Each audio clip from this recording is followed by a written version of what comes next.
அனைவருக்கும் வணக்கம். நம்மளுடைய அண்ணா அட்மினிஸ்ட்ரேட்டிவ் ஸ்டாஃப் காலேஜ் சார்பா மிஷன் 80 ப்ரோக்ராம்ஸ் போயிட்டு இருக்கு. அதுல நம்ம யூனிட் 1ல மாடர்ன் ஹிஸ்டரி பார்த்துட்டு இருக்கோம். ஆமாவா இல்லையா? நம்ம சீக்கிரம் சிலபஸை கம்ப்ளீட் பண்ணணுங்கிறதுக்காக உங்களுக்கு பர் டேக்கு இந்த வீக் மட்டும் ஒரு 2 கிளாஸஸ் பர் டே வரும். ஓகேவா? ஒரு நாளைக்கு 2 கிளாஸஸ் வரும். நீங்க காலையில வந்து நம்மளுடைய எமினன்ட் முக்கியமா லிட்டரரி பர்சனாலிட்டிஸை பத்தி பார்த்திருப்பீங்க. ஆமாவா இல்லையா? இப்ப பார்க்க போறது என்னன்னா ஜேர்னலிஸ்ட் பத்தி நம்ம பார்க்க போறோம். ஈவினிங் இப்ப பார்த்துட்டு இருப்பீங்க கிளாஸ். ஜேர்னலிஸ்ட பத்தி பார்க்க போறோம். ஓகேவா? எஸ். நீங்க லாஸ்ட் கிளாஸ்ல ஏதாவது டவுட் இருக்குன்னா நீங்க கமெண்ட் செக்ஷன்ல சொல்லுங்க. நான் கட்டாயமா உங்களுக்கு ரெண்டு இதுக்கு ரெண்டு வீடியோலுமே தனித்தனியா நீங்க கமெண்ட் கொடுங்க. கட்டாயமா நம்ம அதை டிஸ்கஸ் பண்ணுவோம். ஓகேவா? எஸ். அதில் அப்போ ஃபர்ஸ்ட் முக்கியமான ஜேர்னலிஸ்ட் நம்ம தமிழ்நாட்டில் இருக்க முக்கியமான பத்திரிகையாளர்கள் பத்தி பார்க்க போறோம். ஓகேவா? ஆல்ரெடி இவங்களை வந்து நம்ம நேஷனலிஸ்டா பார்த்திருப்போம், தேசியவாதியா பார்த்திருப்போம். பட் இங்க வெறும் பத்திரிகைவாதியை மட்டும் தான் பார்க்க போறோம். அவங்களோட முக்கியமான பத்திரிகைகள்லாம் என்னங்க இருக்கு மட்டும் தான் பார்க்க போறோம். அதுல முக்கியமான ஆள் யாரு? நம்மளுடைய ஜி சுப்பிரமணியம் அவர்கள். ஜி சுப்பிரமணியம் அவர்களை பத்தி நம்ம ஆல்ரெடி நேஷனல் இதுல பார்த்திருப்போம். ஃபர்ஸ்ட் ரெசல்யூஷன் கொண்டாந்தார், அதெல்லாம் பார்த்திருப்போம். ஆனா நம்ம இங்க பார்க்க போறது என்னன்னா அவருடைய பத்திரிகை. அதுல முதல் முக்கியமான பத்திரிகை தி ஹிந்து. ஓகேவா? என்ன பிரச்சனை நம்ம ஆல்ரெடி பார்த்திருப்போம். ஆமாவா? 1877ல மெட்ராஸ் ஹைகோர்ட்டோடைய முதல் நீதிபதியா டி முத்துசாமி அவர்களை அப்பாயிண்ட் பண்றாங்க. அப்பாயிண்ட் பண்ணதுக்கு அப்புறம் என்ன இஷ்யூ ஆகுதுன்னா மெட்ராஸ்ல இருந்த பிரிட்டிஷோடைய இங்கிலீஷ் அபிஷியல்ஸோடைய ஜேர்னல்ஸ்லாம் என்ன பண்றாங்க, இதை கண்டெம் பண்றாங்க. எப்படி ஒரு தமிழ் பர்சனை ஒரு லோக்கல் பீப்புளை ஒரு ஜட்ஜா அப்பாயிண்ட் பண்ணலாம்னு சொல்லும்போது அதை எதிர்த்து குரல் கொடுக்க கூட ஒரு நியூஸ் பேப்பர் கூட இல்லையே அப்படிங்கிற நோக்கத்தில் என்ன பண்றாங்க அப்படின்னா அது ஒரு முக்கியமான காரணம். ரெண்டாவது 1878ல கொண்டாத நம்மளுடைய வெர்னாகுலர் பிரஸ் ஆக்ட். ஓகே, வட்டார மொழி பத்திரிகை தடை சட்டம் 1878 இந்த ரெண்டு சட்டமும் தான், ரெண்டு விஷயமும் தான் நம்மளுடைய சுப்பிரமணியம் வீரராகவாச்சாரியார் எல்லாம் சேர்ந்து என்ன பண்றது ஒரு முக்கியமான நியூஸ் பேப்பர் தி ஹிந்து நியூஸ் பேப்பரை 1878ல தொடங்க காரணமா இருக்கு. ஓகே, 1878ல காரணமா இருக்கு. யாரெல்லாம் சேர்ந்து உருவாக்குறாங்க? G Subramaniam. Okay, G Subramaniam and Veeraraghavachariar. Vijayaraghavachariar கிடையாது, வீரராகவாச்சாரியார். ஓகேவா? எஸ்.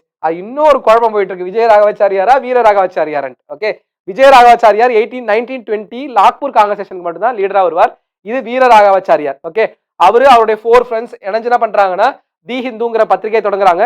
இந்த பத்திரிகை தமிழ்நாட்டுல குறிப்பா தேசிய அளவுல இங்கிலீஷ் பத்திரிகை இருக்கிறதால தேசிய அளவுல ஒரு பிரச்சார ஊடகமா இருக்கு. கவர்மெண்டோடைய பாலிசிஸை கிரிட்டிசைஸ் பண்றதுக்கு, அரசோடைய கொள்கைகளை கிரிட்டிசைஸ் பண்றதுக்கு ஒரு முக்கியமான ஊடகமா எது இருக்கு? தி ஹிந்து இருக்கு. ஓகேவா? தி ஹிந்து மட்டும் தான் நிறுவனரா அப்படின்னு கேட்டா கிடையாது. ஏன்னா தி ஹிந்து ஆங்கில பத்திரிகை. ஏன்னா வெர்னாகுலர் பிரஸ் ஆக்ட், வட்டார மொழி பத்திரிகை தடை சட்டம். ஓகே, வட்டார மொழி பத்திரிகை தடை சட்டம் 1878 மூலமா என்ன பண்ண முடியாது? ஆங்கில பத்திரிகை தொடங்க முடியாது. பட் அதுக்கப்புறம் ரிலாக்ஸேஷன் நடந்ததுக்கு அப்புறம், எதுக்கப்புறம் அந்த லிட்டன் போனதுக்கு அப்புறம் டலோசி பீரியட்ல அதெல்லாம் அந்த ஆக்ட தூக்கிட்டாங்க. ஆமாவா இல்லையா? அதுக்கப்புறம் தொடங்கப்பட்டதுதான் ஒரு முக்கியமான பத்திரிகை சுதேசமித்ரன். ஓகேவா? எஸ். சுதேசமித்ரன் மெட்ராஸில் வெளியிடப்பட்ட தமிழ் நாளிதழ் 1882 தேசியவாதி ஜி சுப்பிரமணிய ஐயனால் தி இந்து நாளிதழை தொடங்கிய 4 ஆண்டுகளுக்கு பிறகு நிறுவப்பட்டது. சுதேசமித்ரன் இந்துவின் சகோதரி வெளியீடாக தொடங்கியது. சிஸ்டர் மேகசின் சொல்லுவாங்க. நம்ம ஸ்கூல் புக்ல 1891 கொடுத்திருக்கோம், 1891 கொடுத்திருக்கோம். 1899ல இருந்து அது வந்து ஒரு ரெகுலர், அதாவது டெய்லி நியூஸ் பேப்பரா மாறி இருக்குன்னு சொல்லியிருப்பாங்க. ஓகேவா? பட் ஆனா இந்த இயரை ஞாபகம் வச்சுக்கோங்க, 1882 ஞாபகம் வச்சுக்கோங்க. அது சிஸ்டர் நியூஸ் பேப்பர் தொடங்குறாங்க. இது கேசரிக்கு பிறகு, கேசரிங்கிற நூல் வந்து பாத்தீங்கன்னா திலகரோடது மராட்டிய லாங்குவேஜ்ல இருக்கும். ஆமாவா? மராட்டா லாங்குவேஜ்ல இருந்திருக்கும். திலகருடைய கேசரிக்கு அப்புறம் இந்தியாவில் தொடங்கப்பட்ட செகண்ட் வெர்னாகுலர் லாங்குவேஜ் எதுன்னு, வெர்னாகுலர் பிரஸ் எதுன்னு பார்த்தோம்னா நம்மளுடைய சுதேசமித்ரன் தமிழ்ல தொடங்கியிருக்காங்க. ஓகே, ஜஸ்ட் இது ரொம்ப முக்கியமான ஒரு டேட்டாவா பார்க்கப்படுது. ஓகே, சரியா? எதுக்கப்புறம்? திலகரோட கேசரிக்கு அப்புறம். கேசரிங்கிறது மராட்டா லாங்குவேஜ், ஒரு வெர்னாகுலர் லாங்குவேஜ் தானே, அதாவது வட்டார மொழி தானே. அப்ப வட்டார மொழிக்கு அப்புறம் இந்தியாவில் தொடங்கப்பட்ட ஒரு முக்கியமான லாங்குவேஜ் எது, முக்கியமான பத்திரிகை எது? நம்மளுடைய சுதேசமித்ரன். அதான் கொடுத்துருக்கு தமிழ்ல. சுதேஷ அப்படின்னா செல்ஃப் ரூல். ஆமாவா இல்லையா? சுயதேசம் சொல்லுவோம். மித்ரன்னா ஃப்ரெண்டு. அப்ப friend of self rule is a Tamil daily published in Madras, now Chennai. It was founded in 1882 by Indian nationalist G. Subramania Iyer. 4 years after he started the newspaper English daily, Swadeshi Mitran started as a sister publication of the Hindu. In fact, it is the second vernacular daily published in India after Kesari. கேசரிங்கிறது திலகரோட பத்திரிகை. Just note பண்ணி வச்சுக்கோங்க.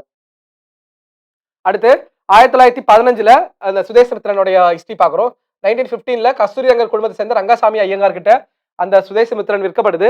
1985 close ஆகுது. 1985 வரைக்கும் அந்த news paper செயல்பாட்டில் இருந்திருக்கு. ஓகேவா? ஆரம்பத்தில் வாரதழாக இருந்த தொடங்கப்பட்ட இப்பத்திரிகை 1899ஆம் ஆண்டு ஆகுது தினசரி பத்திரிகையா மாறிச்சு. இது நம்ம ஸ்கூல் புக்ல இருக்க டேட்டா தான். ஓகே, குறிப்பிடத்தக்க விதமாக சுதேசமித்ரன் இந்தியர்களாக சொந்தமாக நடத்தப்பட்ட முதல் தமிழ் பத்திரிகை. ரொம்ப ரொம்ப முக்கியமானது. சுதேசமித்ரன் தான் இந்தியர்களால சொந்தமாக நடத்தப்பட்ட முதல் தமிழ் பத்திரிகை. ஓகேவா? ரங்கசாமி ஐயங்கார் 1915 முதல் 28 வரை அதன் தலைமை ஆசிரியராக பணியாற்றினார். இப்பத்திரிகை பிரிட்டிஷ் அதிகாரியின் ஊழல்களையும் அவர்களின் இன அகந்தையையும் அடிக்கடி வெளிச்சம் போட்டு காட்டியது. ஆமாவா இல்லையா? எஸ். அடுத்து திருவிக்கா, ரொம்ப முக்கியமான ஒரு பர்சனாலிட்டி திருவிக்கா.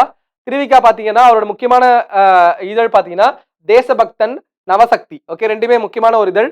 இங்க தேசபக்தன் நோட் பண்ணி வச்சுக்கோங்க. ஓகே, தேசபக்தன், பக்தன், நவசக்தி. இது திருவிக்காவோட முக்கியமான ஒரு இதழா பார்க்கப்படுது. நவசக்தி என்பது இந்திய சுதந்திர போராட்டத்தில் பல்வேறு கட்டங்களில் விடுதலை போராட்டத்திற்கு ஆதரவளித்த தமிழ் வார இதழாகும். எப்ப இதை எஸ்டாப்ளிஷ் பண்றார் திருவிக்கா?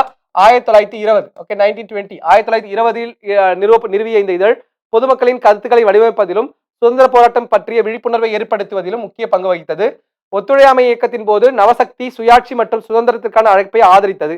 மக்கள் இயக்கத்தில் பங்கேற்று ஊக்குவித்தது. Okay, during the civil disobedient movement, okay, Navashakti supported the call for the autonomy and independence. It encouraged the people to participate in the movement. Okay. அடுத்து ராஜாஜி, ஜஸ்ட் நோட் பண்ணிக்கோங்க, நவசக்தி, தேசபக்தன். ஓகே, அடுத்து ராஜாஜியோடது. இது நம்ம எக்ஸ்பெக்ட் பண்ணலாம் இந்த கொஸ்டின். நம்ம ராஜாஜி பத்தி வந்து, ராஜாஜி பாத்தீங்க அப்படின்னா விமோசனம் அப்படிங்கிற ஒரு பத்திரிகை நடத்தியிருப்பார். விமோசனம். ஓகே, 1940களின் ஆரம்பத்தில் சி ராஜகோபாலாச்சாரி அவர்களால் தொடங்கப்பட்ட விமோசனம் இதழை ராமசாமி கிருஷ்ணமூர்த்தி ராஜாஜியுடன் இணைந்து வெளியிட்டார். யார் யார் சேர்ந்து? ராமசாமி கிருஷ்ணமூர்த்தியும் ராஜாஜியும் சேர்ந்து வெளியிட்டது தான் இந்த விமோசனம்ங்கிற பத்திரிகை. மேட்ச் த ஃபாலோயிங்ல மேபி கொஸ்டின் கேட்கலாம், அதனால பார்த்து வச்சுக்கோங்க. இந்த early 1940s C Ramasamy Krishnamurthy along with Rajaji published the magazine Vimochanam started by ராஜகோபாலாச்சாரியால் தொடங்கப்பட்டது. This magazine raised its voice for a healthy and egalitarian society in the social reform movement of Tamil Nadu. தமிழ்நாட்டுல குறிப்பா சமத்துவத்தை ஏற்படுத்துறதுக்காக, egalitarian சொசைட்டினா என்னன்னா சமத்துவ சமுதாயத்தை ஏற்படுத்தணும், அதே சமயத்துல particularly creating awareness prohibition and alcohol consumption, அதாவது மதுவிலக்கு, கள்ளுக்கடை எதுவுமே இருக்கக்கூடாதுங்கிற கொள்கைகளுக்கு எதிராக ஆரம்பிக்கப்பட்ட பத்திரிகை தான் இது நம்மளுடைய விமோசனம் அப்படிங்கிற பத்திரிகை. ராஜாஜி அவர்களால 1940களில் எஸ்டாப்ளிஷ் பண்ணது. ஓகே, அடுத்து ஒரு முக்கியமான பர்சனாலிட்டி நம்மளுடைய பாரதி பாத்தீங்க அப்படின்னா நம்மளுடைய தமிழ் எழுத்தாளர்கள்ல, தமிழ் பத்திரிகையாளர்கள் ஒரு முக்கியமான பர்சன். நான் ஃபர்ஸ்ட் ஸ்டார்டிங்ல கிளாஸ் சொல்லியிருப்பேன். பாரதி நேஷனலிஸ்டா பார்த்தோம், பாரதி காலையில தான் என்ன பார்த்தோம், பாரதி ஆச நம்மளுடைய ஒரு எழுத்தாளர் லிட்டரரி பர்சனாலிட்டியா பார்த்தோம், பாரதி ஆச நம்மளுடைய ஜேர்னலிஸ்டா இந்த இதுல கிளாஸ்ல பார்க்க போறோம். ஓகேவா? எஸ். பாரதியை பொறுத்த வரைக்கும் நம்மளுடைய பாரதி வந்து அவருடைய முக்கியமான இதழ் எது பார்த்தோம் அப்படின்னா நம்மளுடைய இந்தியா தான் இருக்கும். ஆமாவா இல்லையா? எஸ். இந்தியா மேகசின் பாரதியோட முக்கியமான மேகசின். எந்த வருஷம் தொடங்கப்பட்டது? 1906ல மண்டயம் ஃபேமிலிஸ் அப்படின்னு ஒரு குரூப் ஆஃப் ஃபேமிலிஸால் தொடங்கப்பட்டது தான் பாரதி வந்து ஆசிரியரா இருந்தது. மகாகவி பாரதியார் என்ன பண்றாரு? ஆசிரியராக இருந்தார். ஆமாவா இல்லையா? எஸ். ஆனா அதுக்கு முன்னாடியே 1904ல சுதேசமித்ரன்ல சப் எடிட்டரா ஜாயின் பண்ணிருப்பார், துணை ஆசிரியரா சேர்ந்திருப்பார் பாரதியார் அவர்கள். ஆமாவா? எஸ். இந்த இந்தியா வந்து 1906 மே மாதம் வெளிவந்தது. பிரெஞ்சு புரட்சியின் 3 முழக்கங்களாக சுதந்திரம், சமத்துவம், சகோதரத்துவம் ஆகியவற்றை தனது குறிக்கோளாக கொண்டிருந்தது. ஆமாவா இல்லையா? அப்போ பாரதியுடைய இந்தியா இதழ், பாரதியோட இந்தியா இதழுடைய குறிக்கோள் என்னது? சுதந்திரம், சமத்துவம், சகோதரத்துவம். நம்ம ஆல்ரெடி கிளாஸ்ல இதுல பார்த்திருப்போம், பாலிட்டியில. ஆமாவா? லிபர்ட்டி, ஈக்குவாலிட்டி, ஃப்ரெட்டர்னிட்டிங்கிறது பிரெஞ்சு ரெவல்யூஷன் வந்து நம்ம வாங்கினது. ஆமாவா? அதுதான் பாரதி ஆரம்பிச்ச இந்தியா இதழுடைய முக்கியமான நோக்கமாகவும் இருக்கு. ஓகே, இதை தாண்டி விஜயா, அப்புறம் வந்து சக்கரவர்த்தினி,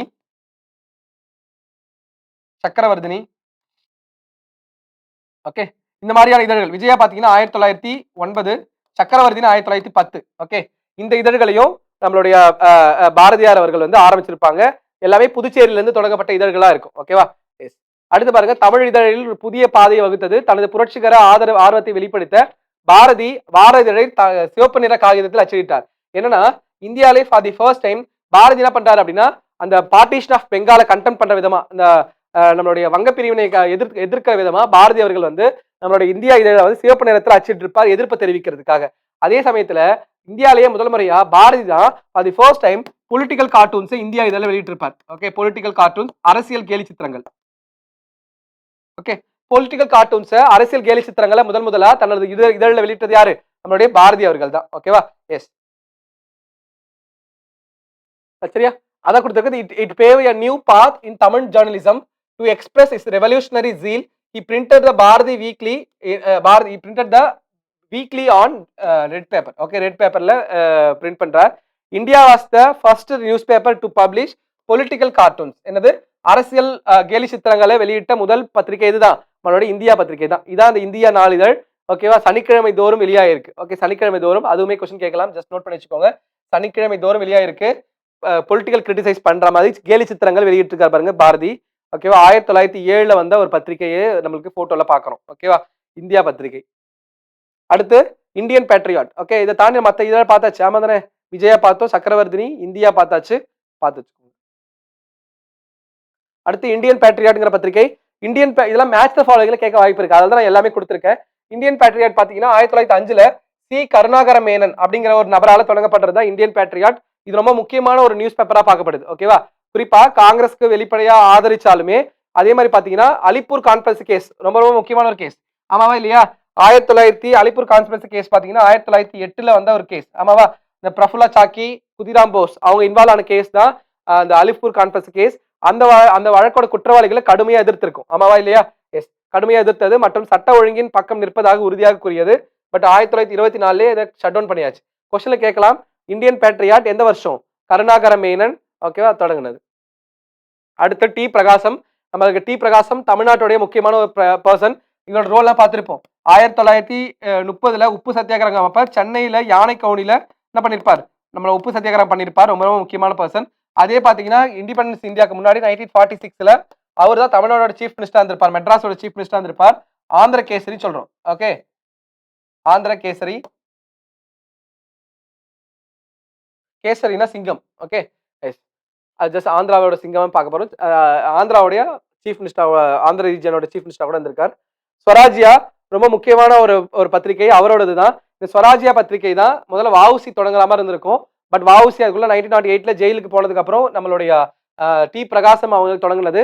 டி பிரகாசம் அவர்களால் சுயராஜ்யா, சுயாட்சி என்ற பொருளில் தொடங்கப்பட்ட பத்திரிகை தான் இது சுயராஜ்யா.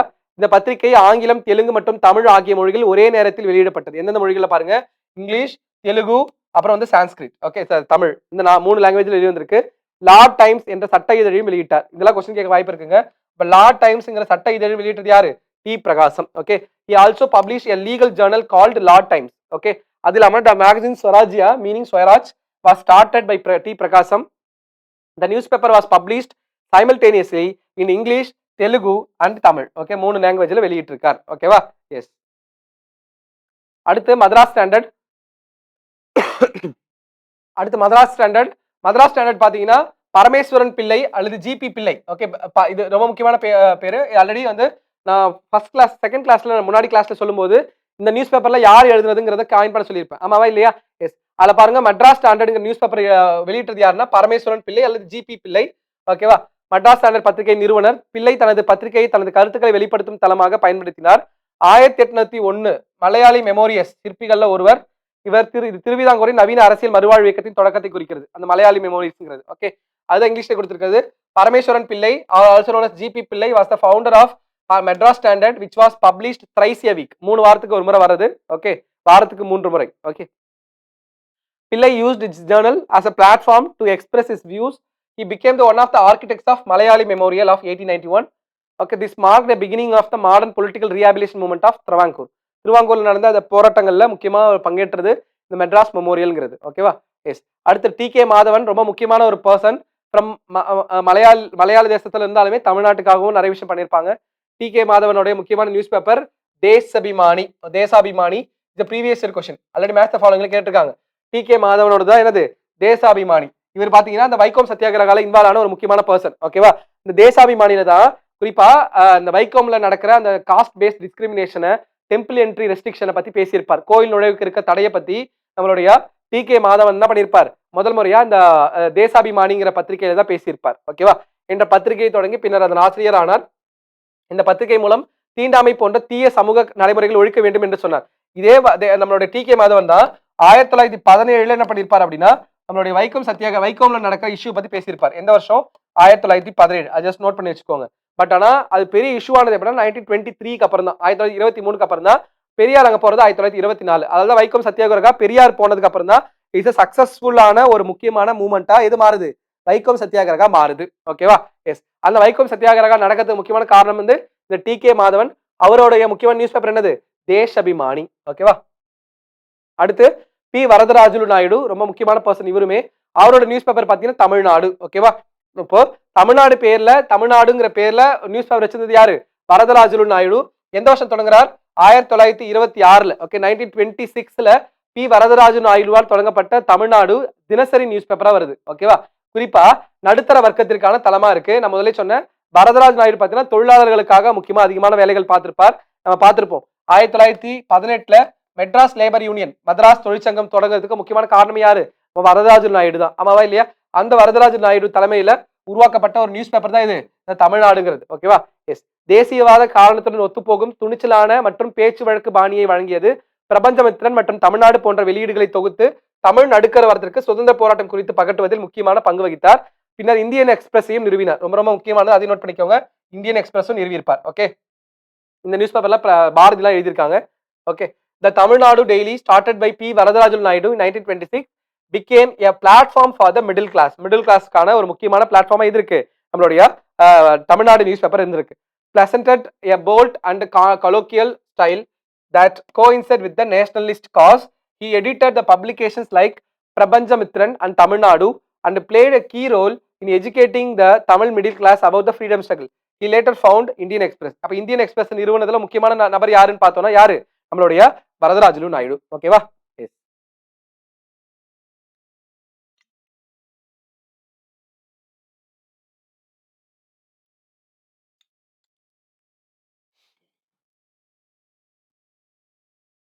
எஸ். அடுத்து வி பாலம்மாள். இவங்களுமே ரொம்ப முக்கியமான பர்சன்.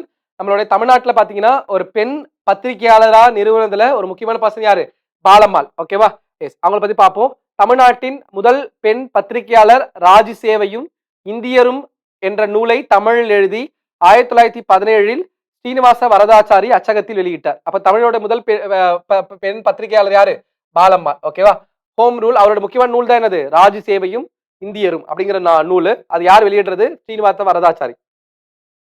ஹோம் ரூல் இயக்கம் வேகம் பெற்ற காலத்தில் எழுதப்பட்ட இந்த நூல் மிதவாத கருத்துக்களை பகிர்ந்து கொண்டது. எப்போ? 1916 அந்த டைம்ல. ஓகே, ஹோம் ரூல் மூவ்மெண்ட் வந்து தமிழ்நாட்டில் ஸ்டார்ட் ஆகும்போது பல்வேறு அரசு துறைகள், அவற்றில் உள்ள வேலை வாய்ப்புகள் மற்றும் ஆட்சேர்ப்பு, சம்பளம், பதவி உயர்வு போன்றவற்றில் இந்திய ஊழியர்கள் தங்கள் ஐரோப்பிய சக ஊழியர்களுடைய பாகுபாடு காட்டப்படுவது குறித்து மதிப்புமிக்க தகவல்களை இந்த நூல் வழங்கியது. ஓகே, அப்ப பிரிட்டிஷ் அபிஷியல்ஸோட இந்தியன்ஸ் எந்த அளவுக்கு டிஸ்கிரிமினேட் பண்ணப்படுறாங்கிற டேட்டாவை யார் சொல்றா?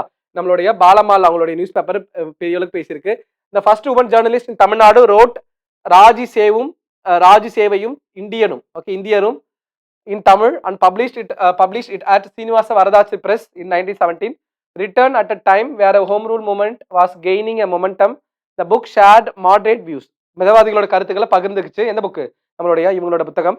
The book provided valuable information on various government departments, job opportunities in them, and how Indian employees are discriminated against than their European colleagues in terms of recruitment, salaries, promotion etcetera. ஓகேவா? அது just பார்த்து வச்சுக்கலாம். அடுத்து அப்போ தமிழ்நாட்டுடைய முதல் பெண் பத்திரிகையாளர் யாரு? பாலம்மாள். அடுத்து சர்க்கரை, இவரும் முக்கியமான ஒரு பர்சன். 1911 முதல் சர்க்கரை சென்னையில் இருந்து வெளியிட்ட கிறிஸ்தவ இதழான கிறிஸ்டியன் பேட்ரியாட் இந்த இதழ வெளியிட்டிருக்கார். Christian patriot. ஓகேவா? பப்ளிஷ் பண்ணியிருக்கார். அவர் அரசியல் விவகாரங்களில் ஆர்வம் காட்டினார் மற்றும் தென்னிந்திய படித்த மக்களிடையே தேசியவாத கருத்துக்களை பரப்புவதில் மிகவும் செல்வாக்கு பெற்றவராக இருந்திருக்கார். இந்த காலகட்டத்தில் தான் அவர் மகாத்மா காந்தியின் தொண்டரானார். காந்தியுடனான அவர் தொடர்பு அவரது பார்வையை மாற்றியது. சென்னை பிராந்தியத்தின் வடக்கு பகுதியில் சுதேசி கருத்துக்களை பரப்பினார். ஓகே, சென்னை மாகாணத்துல குறிப்பா அந்த சுதேசி கருத்துக்களை பரப்புறதுல முக்கியமான பர்சன் யார் இருந்திருக்கா? இந்த சக்கரைங்கிற பர்சன் இருந்திருக்கார். அவரோட முக்கியமான மேகசின் என்னது? Christian patriot. ஓகேவா? கிறிஸ்டியன் பேட்ரியாட்ங்கிறது அவரோட முக்கியமான magazine. He was interested in the political affairs and was very influential in spreading the nationalist ideas among the educated peoples of South India. Okay, it was during this period that he became a follower of Mahatma Gandhi. His association with the Gandhiji changed perspective. Okay, he propagated Swadeshi ideas in the northern part of the Madras region. அடுத்து ரொம்ப முக்கியமான person மண்டையம் ஸ்ரீனிவாசாச்சாரி. இவரை பத்தி already நம்ம பிரிலிம்ஸ்ல question கேட்டிருக்காங்க. மண்டையம் ஸ்ரீனிவாசாச்சாரியோட முக்கியமான news paper பாத்தீங்கன்னா தர்மாலயம். Okay, தர்மாலயம்ங்கிற news paper யாரோடது கேட்பாங்க. யாரோடது? மண்டையம் சீனிவாசாச்சாரியோடது. ஓகேவா? தர்மாலயம் தமிழ்நாட்டை சேர்ந்த தேசியவாதிகளுக்கான பாதுகாப்பான இடமாக இருந்தது. மண்டையம் சீனிவாசாரி அங்கு தர்மம் என்ற தர்மம். ஓகே, என்னன்னா தர்மாலயம்ங்கிறது நியூஸ் பேப்பர் கிடையாது, தர்மம்ங்கிறது தான் நியூஸ் பேப்பர். தர்மாலயம்ங்கிறது ஆல்ரெடி நம்ம பார்த்திருப்போம். வாவேஸ் ஐயர். ஓகே, வாவேஸ் ஐயருடைய முக்கியமான அமைப்பு பேர் தர்மாலயம்னு பார்த்திருப்போம். ஆமாவா இல்லையா? அந்த வாவேஸ் ஐயரோட தர்மாலயம் இருந்த அந்த இடத்துல இருந்தவர் தான் நம்மளுடைய மண்டையம் சீனிவாசாச்சாரி.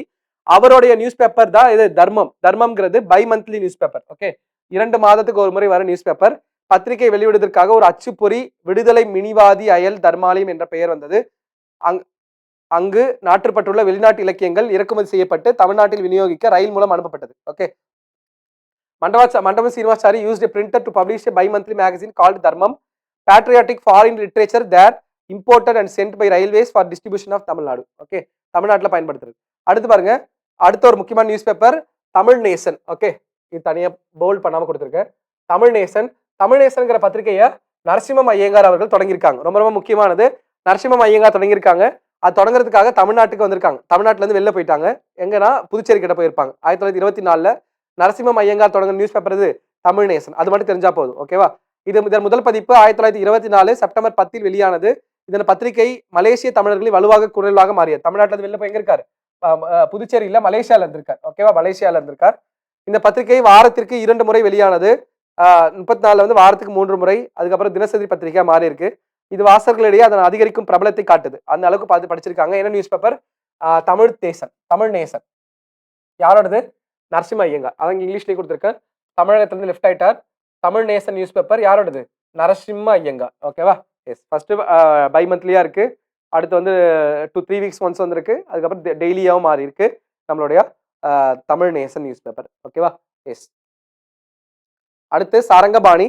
சரங்கபாணி 1929 முன்னேற்றம் என்ற பத்திரிகை ஆரம்பிச்சார். ரொம்ப ரொம்ப முக்கியமானது. சாரங்கபாணியோட நியூஸ் பேப்பர் பேர் என்னது? அவங்களோட நியூஸ் பேப்பர் 1929 ஸ்டார்ட் பண்ண முன்னேற்றம் நியூஸ் பேப்பர். எல்லாமே ஃபேக்சுவலா நான் சொன்னால முன்னாடி ஃபேக்ட் நோட்ல போட்டு எழுதி வச்சுக்கோங்க. முன்னேற்றம்ங்கிற நியூஸ் பேப்பர் யாரோடது? சாரங்கபாணி அவர்களோடது. பின்னர் அவர் சீர்திருத்தம், ஓகே, முரசு ஆகியவற்றுடன் பணியாற்றினார். தமிழ் முரசு சீர்திருத்தம் அந்த நியூஸ் பேப்பர்லயே பணியாற்றி இருக்கார். இந்த பத்திரிகை மலேசிய தமிழர்களின் சமூக மாற்றங்கள் மற்றும் கலாச்சார அடையாளங்கள் மையமாக கொண்டது. ஓகே, 1929 பெரியார் மலேசியா வந்தபோது இவங்களை விசிட் பண்ணியிருக்காங்க. இந்த விஜயம் மலேசிய தமிழர்கள் மனதில் நீண்ட கால தாக்கத்தை ஏற்படுத்தி தமிழ் சமுதாயத்தில் உள்ள ஆழமான சிந்தனையை தொடங்கியது. ஓகே, அதான் கொடுத்துருக்கேன். 1929 he started தமிழ் மேகசின் கால்ட் முன்னேற்ற கழகம். ஓகே, முன்னேற்ற கழகம் கிடையாது, முன்னேற்றம் தான். Okay, later he worked with reform, அதாவது சீர்திருத்தம், and Tamil Murasu in 1935. the newspaper focused on the social changes and cultural identity of Malaysian Tamils. Periyar came to Malaysia in 1929. 1929 என்ன பண்ணிருக்காரு? பெரியார் வந்து மலேசியா வந்தப்ப இந்த இன்ஃப்ளூயன்ஸ் ஆயிருக்கு. ஓகேவா? எஸ். அடுத்த ஒரு முக்கியமான ஒரு ஆளுமை பெரியார். பெரியார் வந்து பெரிய அளவுக்கு நூல்கள் எதுவுமே எழுதல. பட் ஆனா அவருடைய பத்திரிகைகள் மூலமா அவர் தன்னுடைய சமூக சீர்திருத்த சிந்தனைகளை வெளியே கொண்டு வந்தார். ஆமாவா இல்லையா? எஸ். அவரோட முக்கியமான பத்திரிகைகள் எல்லாமே பார்ப்போம். ஓகே, என்னென்ன பத்திரிகைன்னு பார்ப்போமா? குடியரசு, ரிவோல்ட், புரட்சி, பகுத்தறிவு, விடுதலை, உண்மை, மாடர்ன் நேஷனலிஸ்ட்ங்கிறது அவரோட இங்கிலீஷ் நியூஸ் பேப்பர். ஓகே, அதாவது மாடர்ன் நேஷனலிஸ்ட்ங்கிறது அவரோட இங்கிலீஷ் நியூஸ் பேப்பர். அதுக்கப்புறம் அவருடைய பேர் பார்த்தீங்கன்னா பெரும்பாலும் அவர் என்ன புனை பேர்ல எழுதியிருப்பார்னா சித்திரபுத்திரன்கிற பேர்ல எழுதியிருப்பார். இதுவுமே ரிப்பீட்டட் கொஸ்டின். ஓகேவா? ஈஸியா ஞாபகம் வச்சுக்கலாம். ஷார்ட்கட் சொல்றேன். குறிப்பு பவி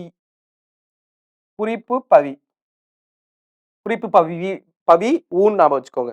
ஃபர்ஸ்ட் குடியரசு 1925, ரிவோல்ட் 1928, புரட்சி 33, பகுத்தறிவு 34, விடுதலை 35, உண்மை 70. ஓகேவா? எல்லாமே Tamil news paper. Okay, yes. அவர் இறக்க தருவாயில உருவாக்கப்பட்ட நியூஸ் பேப்பர் தான் உண்மைங்கிறது அவர் சாகிறதுக்கு முன்னாடி எழுதினது. இந்த பகுத்தறிவுல எழுத்து சீர்திருத்தத்தை பத்தி பேசியிருப்பார். பாப்போமா? ஒன்னொன்னா பார்ப்போம். ஃபர்ஸ்ட் குடியரசு வந்து 1925 இது பண்ணது. இதுதான் official magazine of self respect movement. Okay, அதாவது சுயமரியாதை இயக்கத்துடைய ஒரு அலுவல் ரீதியான பத்திரிகை எதுன்னு கேட்டாங்கன்னா அந்த அபிஷியல் மேகசின் எது? நம்மளுடைய குடியரசு தான். ரிவோல்ட்டுங்கிறது இங்கிலீஷ் நியூஸ் பேப்பர். ரிவோல்ட்டும் மாடர்ன் நேஷனலிஸ்டும் இங்கிலீஷ் நியூஸ் பேப்பர் பெரியாரோடது. புரட்சி 1933. பகுத்தறிவு வந்து அதில் எழுத்து சீர்திருத்தம் பண்ணியிருப்பார் நிறையா. ஓகேவா? எஸ். விடுதலை நம்மளுக்கு தெரிஞ்ச நியூஸ் பேப்பர், ரொம்ப முக்கியமான நியூஸ் பேப்பர் விடுதலை. அண்ணா வந்து விடுதலையில துணை ஆசிரியரா இருந்திருப்பார். ஓகேவா? எஸ். உண்மை 1970 அவர் இறக்கிறதுக்கு முன்னாடி. சித்திரபுத்திரன் என்ற பெயரில் பல புதின பெயரில் பத்திகள் எழுதினார். அடுத்த ஒரு முக்கியமான பர்சனாலிட்டி அறிஞர் அண்ணா அவர்கள். அறிஞர் அண்ணாவும் ரொம்ப முக்கியமான பர்சனாலிட்டி. அவருமே நிறைய பத்திரிகைகள்ல ஒர்க் பண்ணியிருக்கார். அவரை பத்தி பார்ப்போம்.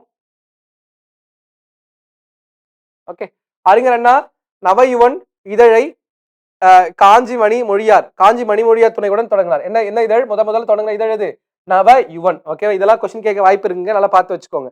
அடுத்து 1942 காஞ்சியில் இருந்து திராவிட நாடு என்னும் வார இதழை தொடங்கி 1963 வரை தினமலர் நடத்தினார். எப்போ? 42ல காஞ்சியில இருந்து நாடு திராவிட நாடு. நம்ம முதல்ல நம்ம கிளாஸ்ல பார்த்தோம், ஆமாவா? அண்ணாவுடைய பெரும்பாலான அவருடைய நெடுங்கதைகள் எல்லாமே எந்த இதழில் தான் வந்திருக்கும்? திராவிட நாடு அப்படிங்கிற இதுல தான் வந்திருக்கும். ஓகேவா? எஸ். திராவிட நாடு இதழில் தலையங்கமாக என்ன எழுதியிருக்காரு? தம்பிக்கு. ஓகே, தம்பிக்குங்கிற எழுதுவார். ஓகே, தம்பிக்குன்னு சொல்லிட்டு எழுதுறார். முக்கியமா தம்பிக்கு என்ற கடித இலக்கியம் தோற்றம் பெற்றதும் திராவிட நாடு இதழில் தான். இவரது தம்பிக்கு என்னும் மடல்கள் இலக்கியத்தில் புது வரவை கொடுத்துள்ளன. ஓகேவா? அறிஞர் Anna started the journal Navayuvan with help of Kanchi Manimozhiyar. அவருடைய உதவியோட என்ன பண்ணியிருக்கார்? அவர் ஸ்டார்ட் பண்ணியிருப்பார். அடுத்து 1942 he started a weekly called திராவிட நாடு. 1942ல காஞ்சி வந்து என்ன பண்றாரு? திராவிட நாடுங்கிற இதழை தொடங்குறார். தம்பிக்குன்னு லெட்டர் எழுதுறாரு. அதாவது அவங்க கட்சி சார்ந்தவங்களுக்கு என்ன பண்றாரு? தம்பிக்குங்கிற லெட்டர் எழுதுறார். த லெட்டர் லிட்ரேச்சர் தம்பிக்கு வாஸ் அ பார்ன் இன் திராவிட நாடு. இஸ் லெட்டர்ஸ் தம்பிக்கு have given in new entry to Tamil literature. ஆமாவா இல்லையா? எஸ். அதுமாரி திராவிட முன்னேற்ற திமுக கட்சி ஆரம்பிச்சதுக்கு அப்புறம் 1949ல அந்த கட்சியோட கொள்கைகளை பரப்புறதுக்காக மாலைமணி அப்படிங்கிற நாளிதழை 1949ல தொடங்குறார். ஓகேவா? அதுக்கு முன்னாடி என்ன பண்ணிருக்காரு? 2 முதல் இதழ்களை வெளியிட்டிருக்கார். ஒன்னு திராவிடன். ஓகே, திராவிடன்ங்கிற பத்திரிகை யாரோடது? அண்ணாவோடது தான். திராவிடன் 1946. போர்வால் 47ல தொடங்கியிருக்கார். போன்ற திமுக இதழ்களை வெளியிட்டு வந்தார். ஓகே, பிரிவினை தடுப்பு சட்டம் இந்திய அரசு கொண்டு வந்த போது காஞ்சி என்னும் பெயரில் வார இதழை வெளியிட்டார். எப்போ? 1963ல காஞ்சிங்கிற வார இதழை வெளியிட்டிருக்கார். Okay, S. அடுத்து பாருங்க, இப்ப அண்ணாவை பத்தி நம்ம என்னென்ன இதழெல்லாம் பார்த்திருக்கோம்? நவயுவன், திராவிட நாடு, அடுத்து வந்து பாத்தீங்கன்னா நம்மளுடைய மாலைமணி, திராவிடன், போர்வால், அப்புறம் காஞ்சி. இதெல்லாம் வந்து அண்ணாவோட முக்கியமான நியூஸ் பேப்பர்ஸா பாக்குறோம். ஓகேவா? எஸ். இதை தாண்டி வேற என்னெல்லாம் இருக்கு அப்படிங்கறத நம்ம ஜஸ்ட் ஒரு இது பார்ப்போம். என்னன்னா, தேங்க்யூ கொடுத்துட்டேன், தேங்க்யூ இல்ல, நம்ம பார்ப்போம் என்னன்னு. ஓகேவா? எஸ். அதுல பாத்தீங்கன்னா ஜஸ்டிஸ் பார்ட்டி அப்படி கடை நோட் பண்ணிக்கோங்க. ஜஸ்டிஸ் பார்ட்டி, ஜஸ்டிஸ் பார்ட்டியோட முக்கியமான நியூஸ் பேப்பர் என்னன்னு பார்த்தோம். நம்மளுடைய 3 முக்கியமான நியூஸ் பேப்பர் இருக்கு ஜஸ்டிஸ் பார்ட்டியோடது, அதாவது நீதி கட்சியோடது. என்னென்ன பார்ட்டி இருக்கு? நீதி கட்சி, ஆமாவா? எஸ். ஃபர்ஸ்ட் நம்மளுடைய இங்கிலீஷ்ல ஜஸ்டிஸ், தமிழ்ல திராவிடன், தெலுங்குல ஆந்திர பிரகாசிகா.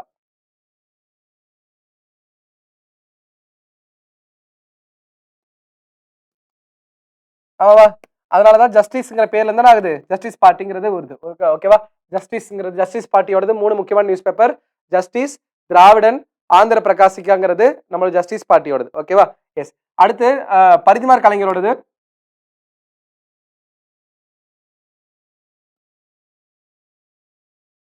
பரிதிமார் கலைஞரோடது அவர் மூசி பூர்ணலிங்கம் ஆல்ரெடி தொடங்கியிருப்பார். ஞான போதினிங்கிற இதழ். ஓகே, மூசி பூர்ணலிங்கம். ஓகே, மூசி பூர்ணலிங்கம்,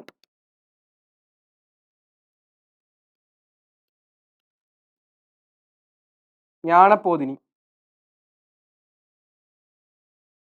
ஞான போதினிங்கிற இதழில் மூசி பூர்ணலிங்கம் தொடங்கியிருப்பார். அவர் இறந்ததுக்கு அப்புறம் பரிதிமார் கலைஞர் அதை ஏற்று நடத்தியிருப்பார், நம்மளோட ஞான போதினி இதழ். ஓகேவா? எஸ். தாமரைங்கிற இதழ்,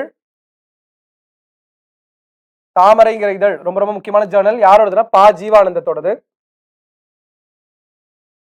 இது கம்யூனிச கருத்துக்களை, கம்யூனிஸ்டிக் ஐடியாலஜியை ஸ்ப்ரெட் பண்ற ஒரு முக்கியமான வேலையை பார்த்துச்சு. ஓகேவா? எஸ். அடுத்து விகடன், ஆனந்த் விகடன். விகடனும் ரொம்ப முக்கியமான ஒரு ஜேர்னல். 1930 1930களில் தொடங்கப்பட்டிருக்கும். விகடன் குழுமத்தால் தொடங்கப்பட்டது ஒரு முக்கியமான ஜேர்னல் விகடன். ஓகேவா? எஸ். வேற ஏதாவது நியூஸ் இருந்தா நான் கமெண்ட்ல கொடுக்குறேன். ஓகேவா? இது வரைக்கும் நம்ம ஜஸ்ட் ஒரு ரீகால் பார்ப்போமா, என்னென்ன பார்த்தோன்ட்டு? ஜஸ்ட் ஒரு ரீகால் பார்ப்போம். ஃபர்ஸ்ட் பார்த்தது ஜி சுப்பிரமணியம். அதுல பாருங்க, அவரோட முக்கியமான ஜேர்னல் தி ஹிந்து 1878ல ஸ்டார்ட் பண்ணியிருப்பாங்க. அடுத்து சுதேசமித்திரன் பார்த்தோம். ஆமாவா? சுதேசமித்திரன் பார்த்தோம்னா 1891ல தொடங்கி இருக்கிறதா நம்ம ஸ்கூல் புக்ல கொடுத்துருக்கு. பட் ஸ்டாண்டர்ட் புக்ல 1882 கொடுத்துருக்கு, 1882 கொடுத்துருக்கு. அடுத்து 1891 தொடங்கினாலுமே 99ல அது என்ன மாறுது? அது ரெகுலர் டெய்லியா மாறுது. ஆமாவா? எஸ். கேசரிக்கு பிறகு வெளியிட்ட முதல் 2வது வார நம்மளுடைய வட்டார மொழி பத்திரிகை இதுதான் சுதேசமித்திரன். ஆமாவா? எஸ். அடுத்து பார்த்தீங்கன்னா திருவிக்காவோடது நவசக்தி. 1920ல தொடங்குறாங்க, ஒத்துழையாமை இயக்க காலகட்டத்தில். அதே மாதிரி பாத்தீங்கன்னா அவருடைய முக்கியமான இதழ் என்னது, தேசபக்தன், அதுவும் திருவிக்காவோடது தான். ஆமாவா இல்லையா? எஸ். அடுத்து ராஜாஜி. ராஜாஜி பாத்தீங்கன்னா விமோசனம்ங்கிற இதழ தொடங்கியிருப்பார் ராஜாஜி. இதுவுமே ரொம்ப முக்கியமானது. மதுவிலக்கு மாதிரியான கொள்கைகள், காந்திய சிந்தனைகளை பரப்புன ஒரு முக்கியமான நியூஸ் பேப்பர் எது பார்க்கப்படுது, விமோசனம் பார்க்கப்படுது. பாரதியை பொறுத்த வரைக்கும் நம்மளுடைய விஜயா, சக்கரவர்த்தினி, இந்தியா நியூஸ் பேப்பர் ரொம்ப முக்கியமா பார்க்கப்படுது. 1904 பாரதி தன்னுடைய அரசியல் வாழ்க்கையை ஆரம்பிக்கிறார். எதுக்கு அப்புறம், சுதேசமித்திரன்கிற நியூஸ் பேப்பர்ல சேர்ந்ததுக்கு அப்புறம். ஆமாவா? அதுக்கப்புறம் 1906 இந்தியா நியூஸ் பேப்பர் ஸ்டார்ட் பண்றாங்க. அதுல அந்த இந்தியா நியூஸ் பேப்பர் முக்கியமான கருத்துக்கள் என்னது, சுதந்திரம், சமத்துவம், சகோதரத்துவம். ஆமாவா? எஸ். அடுத்து பாருங்க, நம்மளுடைய முக்கியமான நியூஸ் பேப்பர் எது பார்த்தோம், இந்தியா பார்த்தாச்சு. இந்தியன் பேட்ரியாட் கருணாகர மேனன் அவர்களால் தொடங்கப்பட்ட ஒரு பத்திரிகை தான் என்னது, இந்தியன் பேட்ரியாட்னு பார்த்தோம். அடுத்து டி பிரகாசம், டி பிரகாசத்தோடது ஸ்வராஜ்யான்னு பார்த்தோம். டி பிரகாசத்தை பத்தி ஜஸ்ட் இன்ட்ரோடக்ஷன் கொடுத்திருந்தேன். ஸ்வராஜ்யாங்கிற நியூஸ் பேப்பர் ஆல்ரெடி வஉசி ஆரம்பிக்க வேண்டியது, பட் ஆனால் இவர் ஆரம்பிச்சிருப்பார். ஓகே. அடுத்து மெட்ராஸ் ஸ்டாண்டர்ட் பரமேஸ்வரம் ஜிபி பிள்ளை அல்லது பரமேஸ்வரம் பிள்ளையால் ஆரம்பிச்சிருக்கப்பட்டது. அடுத்து டி கே மாதவனோடது, அதுதான் தேசாபிமானி. 1917 ஸ்டார்ட் பண்ண ஒரு முக்கியமான லிட்ரேச்சர். வைகோம் சத்தியாகிரகாவோட லிங்கான ஒரு பர்சன் யாரு, நம்மளுடைய டி பிரகாசம் அவர்கள். ஓகேவா? அடுத்து வரதராஜன் நாயுடு. வரதராஜன் நாயுடு பாத்தீங்கன்னா தமிழ்நாடு அப்படிங்கிற பத்திரிகையை ஸ்டார்ட் பண்ணியிருப்பார். 1926 ஸ்டார்ட் பண்ணியிருப்பார். ஆமாவா இல்லையா?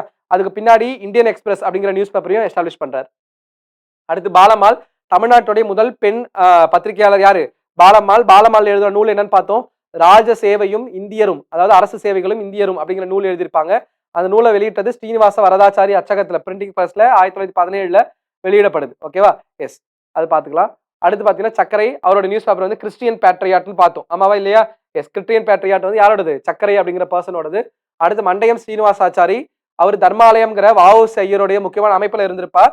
அவருடைய நியூஸ் பேப்பர் பேர் தர்மம் அப்படிங்கிறது அவரோட நியூஸ் பேப்பர்னு பார்த்தோம். இது புரட்சிகர சீர்திருத்த புரட்சிகர கருத்துக்களை இந்திய மக்களுடைய விதிக்கிறதுக்கான நோக்கமா கொண்டதுதான் இது நம்மளுடைய மண்டயம் சீனிவாச்சாரியோடைய அந்த தர்மம்ங்கிற நியூஸ் பேப்பர். ஓகேவா? அடுத்து நரசிம்மம் ஐயருடைய தமிழ்நேசன், நரசிம்மம் ஐயங்காரோடது 1924 தொடங்கின ஒரு முக்கியமான நியூஸ் பேப்பரா பார்க்கப்படுது. ஓகேவா? அடுத்து சாரங்கபாணி அவரோட நியூஸ் பேப்பர் முன்னேற்றம்னு பார்த்தோம். ஆமாவா? அதை தாண்டி அவர் சீர்திருத்தம் அப்படிங்கிற நியூஸ் பேப்பர் ஒர்க் பண்ணியிருக்கார். அப்புறம் பாத்தீங்கன்னா முரசு அந்த நியூஸ் பேப்பர்ல ஒர்க் பண்ணியிருக்கார். இது பாத்தீங்கன்னா மலேசியால மையமா வச்சு இயங்கிருக்கு. அடுத்து பெரியாரை பொறுத்த வரைக்கும் அவர் முக்கியமான நியூஸ் பேப்பர் பார்த்தீங்கன்னா ஒரு 6-7 நியூஸ் பேப்பர் இருந்திருக்கும். குடியரசு, ரிவோல்ட், புரட்சி, பகுத்தறிவு, விடுதலை, உண்மை, அப்புறம் மாடர்ன் ரேஷனலிஸ்ட். அதுல குடியரசு பார்த்தீங்கன்னா 1925 1925, ரிவோல்ட் பார்த்தீங்கன்னா 1928. ரிவோல்ட்டும் மாடர்ன் நேஷனலிஸ்டும் பார்த்தீங்கன்னா ஆங்கில நியூஸ் பேப்பர்ஸ், அதாவது ஆங்கில செய்தித்தாள்கள். ஓகேவா? புரட்சி 1933. பகுத்தறிவு பார்த்தீங்கன்னா அவருடைய எழுத்து சீர்திருத்தங்கள், பெரியார் நிறைய எழுத்து சீர்திருத்தம் பண்ணியிருப்பார். ஆமாவா இல்லையா? எஸ். இந்த மாதிரி நான் இருக்கு இப்படி எழுதுற எழுத்த என்ன பண்ணிருப்பார் பெரியார், நான் மாத்திருப்பார். ஆமாவா இல்லையா? எஸ். அது மாதிரி பாத்தீங்கன்னா அவு அப்படிங்கிறத அவ்வுன்னு மாத்திருப்பார். ஆமாவா இல்லையா? இந்த மாதிரியான எழுத்து சீர்திருத்தங்கள்லாம் பண்ணது யார் தான், பெரியார் தான். அந்த எழுத்து சீர்திருத்தம் பண்ணது எங்க தான், பகுத்தறிவுல தான் பண்ணியிருக்கார். அடுத்து விடுதலை 1935, அடுத்து உண்மை 1970, மாடர்ன் ரேஷனலிஸ்ட் 1971. இதுல முக்கியமான ஒரு நியூஸ் பேப்பர் குடியரசு தான். அவர் ஸ்டார்ட் பண்ண முதல் பத்திரிகை. ஆமாவா? அந்த குடியரசு பத்திரிகை தான் சுயமரியாதை இயக்கத்துடைய முக்கியமான அபிஷியல் நியூஸ் பேப்பரா இதுதான் பார்க்கப்படுது, குடியரசு நியூஸ் பேப்பர் தான் பார்க்கப்படுது. பெரியார் பாத்தீங்கன்னா அவருடைய புனைப்பெயர்ல சித்திரபுத்திரன்கிற பெயர் என்ன பண்றார், பத்திரிகை எழுதினார் நம்ம பார்த்தோம். அடுத்து அறிஞர் அண்ணா அவர்கள். அறிஞர் அண்ணா பாத்தீங்கன்னா விடுதலையில துணையாசிரியரா இருப்பார், குடியரசு விடுதலையில துணையாசிரியரா இருந்திருப்பார், ஆசிரியரா பெரியார் இருந்திருப்பார். பட் அவர் என்ன பண்றாருன்னா பெரியார் கூட கான்ஃபிளிக்ட் ஆனதுக்கு டைம்ல அவரு தனியாக நியூஸ் பேப்பர்ல எஸ்டாப்ளிஷ் பண்றார். அப்படி அண்ணா எஸ்டாப்ளிஷ் பண்ண முதல் நியூஸ் பேப்பர் எது, நவயுவன். யார் கூட சேர்ந்து, தமிழ் மொழியான் அப்படிங்கிற ஒரு பர்சன் கூட சேர்ந்து ஸ்டார்ட் பண்றார். திராவிட நாடுங்கிற ஒரு வீக்லியை ஸ்டார்ட் பண்றார் 1942 திராவிட நாடு. காஞ்சிபுரத்துல இருந்து ஸ்டார்ட் பண்றார் அண்ணா அவர்கள். அடுத்து பாத்தீங்கன்னா தம்பிக்கு அப்படிங்கிற நியூஸ் பேப்பர் ஸ்டார்ட் பண்றார். தம்பிக்குங்கிறது நியூஸ் பேப்பர் இல்ல, தம்பிக்கு அந்த திராவிட நாடு இதழில் அவருடைய லாங்குவேஜ் அவர் எப்படின்னு ஆரம்பிப்பார்னா தம்பிக்குன்னு சொல்லிட்டு தான் ஆரம்பிப்பார். ஓகேவா? மூவா கூட நம்ம எழுதியிருப்பார். மூவாவும் தம்பிக்கு தங்கைக்கு எல்லாம் கடிதம் எழுதியிருப்பார். அதே மாதிரி அண்ணாவா அவர்கள் என்ன பண்றாங்க, திராவிட நாடு இதழில் தான் தம்பிக்கு எல்லாம் கட்டுரை எழுதுறார். ஓகேவா? அடுத்து மாலைமணி, திமுக ஆரம்பிச்ச காலத்துல மாலைமணி அப்படிங்கிற நியூஸ் பேப்பர் ஸ்டார்ட் பண்றார். அதே மாதிரி பாத்தீங்கன்னா திராவிடன் போர்வால் அப்படிங்கிற நியூஸ் பேப்பர். இதெல்லாம் நல்லா பார்த்து வச்சுக்கோங்க. மேட்ச் த ஃபாலோயிங்லயோ இல்ல ஆட் ஆன் அவுட்ல எது வந்து பொருந்தாது அப்படிங்கிற மாதிரி கொஸ்டின்ல கேட்க வாய்ப்பு இருக்கு. அதனால திரும்ப பாக்குறோம். அதே மாதிரி பாத்தீங்கன்னா காஞ்சிங்கிற வார இதழில் 1963 லான்ச் பண்றார் நம்மளுடைய அண்ணா அவர்கள். ஓகேவா? அதுக்கப்புறம் ஜஸ்டிஸ் பார்ட்டி பார்த்தோம், 3 நியூஸ் பேப்பர். பரிதிமார் கலைஞரோட ஞான போதினி பார்த்தோம். தாமரைங்கிறது பா ஜீவா அவர்களோட பார்த்தோம். ஓகேவா? விகடனோட 1930 நியூஸ் பேப்பர் எஸ்டாப்ளிஷ் ஆச்சுன்னு பார்த்தோம். ஓகேவா? எஸ். இது வரைக்கும் உங்களுக்கு ஏதாவது டவுட் இருக்கு அப்படின்னா கமெண்ட் செக்ஷன் கொடுங்க. உங்களுக்கு இந்த கிளாஸ் யூஸ்ஃபுல்லா இருக்கும்னு நினைக்கிறேன். ஓகேவா? எஸ். இது வரைக்கும் டவுட் இருந்தா கமெண்ட் பண்ணுங்க. Thank you so much.